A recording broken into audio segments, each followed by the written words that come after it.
చిలకలూరుపేట మండలంలోని దండముడి గ్రామంలో ఘనంగా క్రిస్మస్ పండుగ వేడుకలు జరిగాయి. దీనిలో భాగంగా వృద్ధులకు, వికలాంగులకు, మహిళలకు వస్త్ర బహుకరణ అందించడం జరిగింది. ఈ కార్యక్రమంలో గ్రామానికి చెందిన పెద్దలు చప్పిడి బాలస్వామి, గిరిజన సమైక్య రాష్ట్ర సహాయ కార్యదర్శి బి సీను నాయక్, చిలకలూరుపేట పట్టణ AIYF convener B Rambabu Nayak, Mallela news వెంకట్రావుతో పాటు పలువురు నాయకులు పాల్గొన్నారు. ఈరోజు దేశవ్యాప్తంగా క్రిస్మస్ వేడుకలు అత్యంత ఘనంగా జరుగుతూ ఉన్నాయి.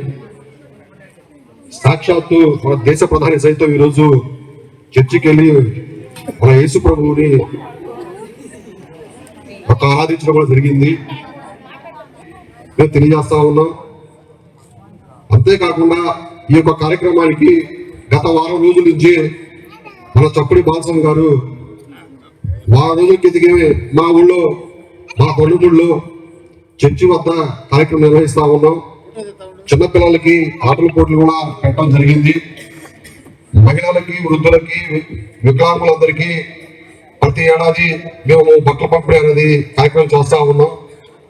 కాబట్టి క్రిస్మస్ పండుగ రోజు ఖచ్చితంగా మీరు ఆ రోజు సాయంత్రం పూట రావాల్సిందిగా మనం ఆహ్వానించడం జరిగింది. ఈ సందర్భంగా వారికి గిరిజన సమైక్య నుంచి వారికి ప్రత్యేకమైనటువంటి కృతజ్ఞత తెలియజేస్తా ఉన్నాం. అంతేకాకుండా గతంలో ఈ యొక్క గ్రామీణ ప్రాంతం పంచాయతీలో కలవకుండా ఉండేందుకు బాలస్వామి కృషి చాలా గొప్పది. దీని మీద కూడా వార్తలు కూడా ఆ రోజు నేను రాయడం జరిగింది. అంతేకాకుండా ఈ గ్రామ అభివృద్ధి కోసము నిరంతరము కృషి చేస్తూ ఉంటాడు. ఈ మధ్య కాలంలో మన వాళ్ళకి చిన్న ఇబ్బంది జరిగితే దానికి సంబంధించినటువంటి స్టేషన్లో కూడా ఎస్ఐ గారితో కూడా మాట్లాడడం జరిగింది. ఈ గ్రామంలో ఏ చిన్న సమస్య వచ్చినా నేను ఉన్నానని చెప్పేసి ముందుకు వచ్చి అందరినీ కలుపుకొని ఆ యొక్క సమస్యల పైన నిరంతరం ఆయన కృషి చేయడమే కాకుండా మాలాంటి వాళ్ళు కూడా మీరు కూడా రావాలి అని చెప్పేసి ఫోన్ చేస్తూ ఉంటారు తరచుగా. ఈ మధ్యకాలంలో మేము తరచుగా కలెక్టర్ ఆఫీస్కి వెళ్తా ఉంటే బాలస్వామి గారు ఫోన్ చేసి మేము కూడా కలెక్టర్ ఆఫీస్కి వస్తాం, మా యొక్క గ్రామీణ ప్రాంత సమస్యలు కూడా ఉన్నాయి, ఒక రోజు అందరూ కూడా కలెక్టర్ ఆఫీసర్కి తీసుకెళ్ళమని చెప్పేసి ఆయన పోవడం జరిగింది. కాబట్టి నిత్యము మన గ్రామీణ ప్రాంతంలో ఉన్నటువంటి ప్రజానీకం కోసం ఆయన చేస్తున్నటువంటి కృషి చాలా గొప్పది.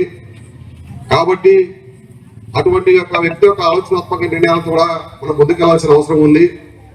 అదేవిధంగా ఇప్పుడే ఒక విషయం మేము చర్చించుకోవడం జరిగింది.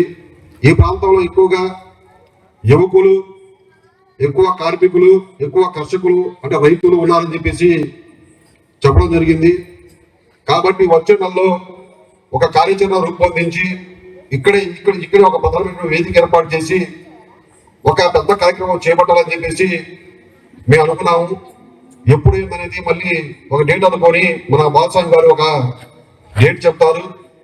ఆ తారీఖున మళ్ళీ మన అందరం కలిసి ఆ రోజు మనకు రావాల్సినటువంటి హక్కుల కోసం కానివ్వండి, మనకు రావాల్సినటువంటి రైతుల గురించి కానివ్వండి, ఇంకా ఇతర వాటి మీద ఆ రోజు చర్చించుకొని మన ఒక ఆలోచనతో మనకు రావాల్సినటువంటి రైతు వేదిక పొందినటువంటి మహిళ